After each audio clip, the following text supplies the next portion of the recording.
Welcome to Chess, ladies and gentlemen. Man, I appreciate you guys very much for stopping by as always. So I went ahead and went to 2023 Aimchess Rapid. This is the grand final between Magnus, Carlsen, and Wesley. So you guys know this is an epic, legendary matchup between these players. And this is actually the tournament that's leading us up to the tournament we'll have in 3 days. So this is the third game that they played with each other. And so all my people in the Philippines, as always, I would say maraming salamat. Anybody who is coming from Norway, I'll say tusen tak. But without any further ado, let's take a look, see what we got for this game, son. We got the move E4, the most rarely played move in all of chess. No, I'm playing. You guys know I'm playing around me. We got C5. We got the Sicilian defense. Knight to F3. We got D6. Pawn to D4. Pawn takes. Knight to F6. Knight to C3. And I bet you guys will never guess where this is going. The Najdorf. Yeah. I'm just playing with y'all, man. I'm just trying to, But anyways, man, we do have the Najdorf on the board.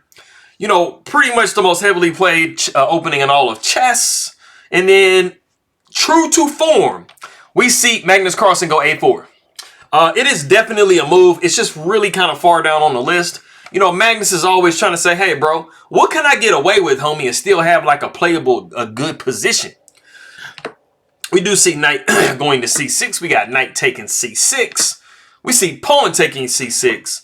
We do see the move A5. And, I mean, we're thinking possibly long-term at some point, maybe going a knight to A4, dropping into knight to B6, or even bishop to B3, bishop to B6. Those are all very common ideas.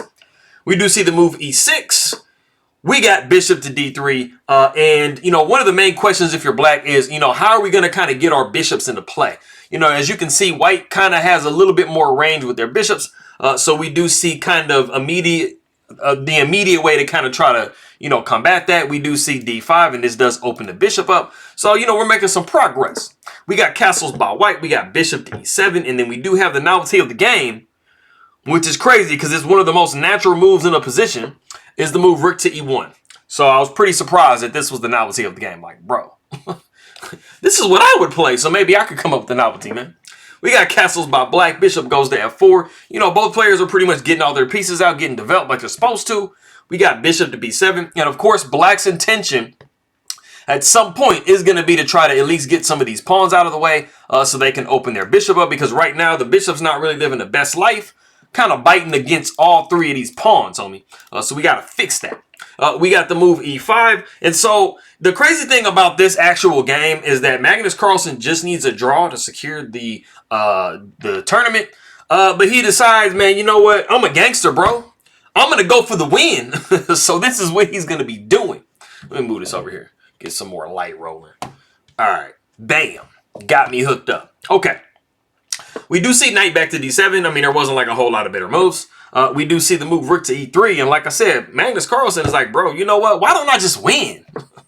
We got G6. And then we do see rook to H3. And I mean, it's during these kind of last couple moves that Wesley So is having to reach in his defense bag. Like, hey, man, how am I going to try to defend this position? Because if you don't play correctly, Magnus Carlsen, he's basically going to be able to show like, hey, man, my attack is real strong. It does look visually appealing because you got this rook up here like this. You got the bishop over here, the queen over here. You got the knight maybe coming in. So I drew all these Hikaru arrows. So let me get rid of those. So, it's definitely like, an all or nothing situation that we got on the board. We got the move F5, and this is very, very great because think about it, man. If you can keep this pawn right here, you got the bishop like completely whack, and it probably wants to give itself up for this one. It's going to be a bad bishop. Pawn takes F6, kind of had to do it. We got rook taking F6, and then we do see the move queen to G4. And like I said, Magnus just needs a draw, but he's like, bro, scratch all that, man. I'm like, look at all this, bro. Look at all of this. Bam, bam, bam, bam. Okay, let me get rid of the arrows, bro. You guys are going to get confused. We do see the move E5. This is something I want you guys to be noticing in the position. Magnus Carlsen, because of the nature of his attack, has given Wesley So a completely perfect center. So if you notice, black has a perfect ideal center with the D and E pawn, and white has none. So that is definitely the reason why it looks like black is just doing a little bit better than white is. They definitely have the ability to start pushing white around. So you will start to notice that white is going to start getting pushed back a little bit because this attack on the king side isn't really coming to fruition. You do also have the possibility of pushing e4 at some point. You know, what we're kind of hoping for is maybe some tactics with like maybe rook takes or like bishop takes, and then we're kind of placing some threats. But this rook is doing a really good job of kind of holding everything together. Plus knight to f8 can come, and I mean, you're pretty solid, man. Bishop does go to h6. We do see bishop back to c8. No. Not the bishop right here attacking both my heavy pieces. That's a nice little find right there, man. Like, it's what do you do if you're white in this position? You have to start moving your... So you're going to have to take some time to start moving your queen and your rook. We got the rook over to g3. Now we're ready to move the queen at some point. We do see knight to c5, and this is opening up the bishop against our queen. You know, poor queen. Cry me a river. But this knight is also hitting this bishop. This is actually a pretty good piece for white. So if we can get rid of that, you know, trade a knight for a bishop, I mean, we're going to be sitting kind of good. The queen does go down to d1. And we do see the move rook to b8. Now, you know, Magnus Carlsen's, basically up to this point, Magnus Carlsen's attack has really just been blunted by Wesley. So he's played all the correct defensive moves. And I mean, now he's like, bro, I'm just going to go on the offensive, man. Like, look at your B-pawn, bro. Like, are you looking at your B-pawn, son? I mean, he's over there kind of just hanging out by himself. So you need to do a little something. So we do see bishop going back to g5, attacking the rook, never bad. The rook slides over to d6. And this is just worse because, like, you're basically just going to be like, bro, I'm going to start pushing my pawns, man. Like I said, e4 is coming, bro. We do see bishop taking e7, queen taking e7, and then the queen slides over to c1 because of that lonely b-pawn I mentioned you guys earlier. It was all by itself and it was scared, so the queen to c1 is protecting it. Also, maybe on a good day, you're kind of eyeballing queen to h6 if you can get rid of some of these pieces on the black side. You never know. The rook goes to f6. We see knight to a4, trying to live that dream of like, hey, man, the queen's move, my a5 pawn's not attacked. Let me see if I can't do like knight to something. We do see the move e4. Like I said, it's coming, bro. And like, look where you're at now. The bishop is going back to f1. Now, of course, this is Magnus Carlsen. So, I mean, you know, one of the best players in the world, like, obviously. And so, I mean, just having a +1 advantage on them doesn't mean you just going to win the game. Like, the game's just going to roll and win itself. So, you do got to make sure that you're still aware of, like, any type of possibilities in the position. But visually, white definitely does look like they are kind of on the back foot. You see all these pieces, not ideally placed. And when you're, well, either side, you really don't want to be in a position where all you're doing is basically defending the position. And you don't have your pieces on the ideal squares. So, you know, Wesley So has done a good job to this point to basically say, hey, man, your attack is nothing. I'm about to back you up, son. So we got knight taking a4, rook taking a4. And this was actually kind of an idea from earlier, maybe doing like a rook lift, something like that. But right now, this pawn is like, bro, what do you think you're doing, man, with your rook over here, bro? Like, it's not going nowhere, homie. We do see queen back to f8, and then we see an interesting move here, f3. And I'm channeling my inner Ben Feingold. Never play f3. It's like, it really does allow a really, really nice move by Wesley So when he does find it. You have just basically opened your king entirely to this diagonal. And so we see the move queen to c5, very nicely timed. And you only have one move, so king to h1. And this does allow the queen to come to f2. This is a little bit dangerous, man, because this rook has moved off this back rank. And you're kind of asking for some back rank situations if this pawn can move, bro. So we do see the move rook to a1, just trying to say, hey, man, I'm going to make sure I protect my back rank. I'm not going to create no weaknesses going on. And so we have actually reached a position. There is a very, very nice move in the position if you are Wesley So. So if you guys want to go ahead and pause the video and see if you can guess this killer move, go ahead and do so.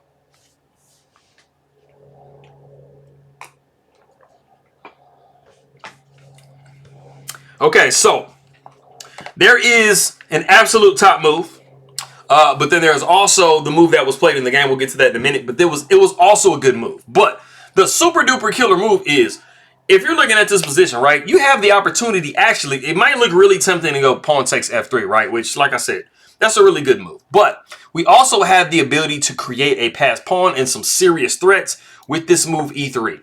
Like, why not make a pass pawn if you can? And then, like I said, man, E2 is coming, bro. What you doing about E2, son? Like, you got to play very specifically. So what we will most likely see is the move queen to D1, and not being too hasty and taking on B2 immediately, but bishop to F5, threatening to go bishop to C2 in some variations. Bishop going to E2, trying to block everything, and then the rook coming down to B4. And, I mean, white is even more tied down than they were before. This rook can literally swing anywhere. If it can swing to H4, bro, you got queen taking H3 coming, then checkmate is unstoppable for the most part. You just have way too many threats for the white side to try to deal with, man. So, after we see rook to A1, we actually don't see that. We see Wesley going pawn takes F3, which, like I said, is still a good move. It's not like it's a bad move. It just wasn't as killer, but it has its own threats of its own. I mean, you know, you could be possibly taken here. You know, you're opening the position up, like you're up a pawn. So we do see pawn taking F3, rook taking, queen taking with check. And Wesley so has won a pawn. So, I mean, it's never a bad thing to grab you a pawn right quick. The bishop goes to G2. We do see queen going back to F6. Basically, you know, black is like, bro, I've done what I need to do. I've got me some little pieces real quick. I got me a pawn. Let me just back up and regroup and then kind of form another plan and see kind of how I want to go forward. So we do see the move C3. We got bishop to F5. We got queen to D2. And like I said, this is Magnus Carlsen. You know, Magnus Carlsen is really good at being able to find resources and positions so that way he can try to hold the position. So you'll be seeing him do that here. Bishop goes to E4. We see rook to E1, not trading anything, not rushing nothing, just trying to, like I said, he's just holding, trying to just, like, you know, hold everything up, like wall everything up. Rook goes to E8. We see king going to G1. Rook goes over to F8. You got to be a little bit careful. You don't want to just go straight grabbing like, oh, I'm going to get a pawn. Like pawn takes and then rook takes and then, oh, it's checkmate. Yeah, don't do that. That is why we see queen to E3. And then the rook goes to E8, and then we do see queen going to G3. And we're not mating ourselves, bro. We got queen going to E7, adding more pressure onto that rook on E1. We do see the move B4. And like I said, Magnus Carlsen is defending very precisely in this position. He is down an entire pawn, but he has kind of made it to where it's not like the best to try to push pawns right here. Plus, you have some possibilities of maybe capturing here and grabbing a pawn. And so we do see king to G7. We got bishop down to F1. The rook goes over to F8. We got bishop back to G2. Rook goes to F5. And there's a very specific threat here with rook to F5. And it is rook to G5. You absolutely cannot allow that. So you need to go H4 to prevent rook from G5 because that would be pinning. Well, not pinning your queen, but I mean, you got a lot of pressure on this G file in front of the king. You have 0 pawns, bro. So we do see rook to E5. We got rook up to E3. Rook goes over to H5. So white is going to lose another pawn, but they're going to try to see if they can get something back for it. We do see the move C4. Rook takes H4. Pawn takes D5. And we do see pawn taking D5. And then we do see rook to C3. And Magnus is the sneak master. He's hoping, he's like, man, you know what? Maybe Wesley, so maybe he won't see my rook to C7 and pinning the queen. Like, maybe he'll forget about it. No, he's like, no, I'm not forgetting about it, dog. I got queen to F6. I'm sidestepping this, so give me a check on C7 if you want. Rook to C7 with check. The king slides down to H6. And then we have actually a very critical position in the game. Queen goes to E3 with check. And how do you defend this position?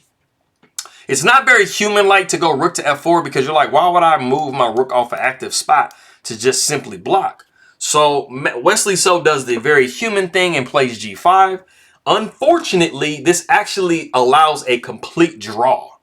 But Magnus Carlsen misses it. We do see rook to B7 in this position. We'll get to rook to B7 in a second.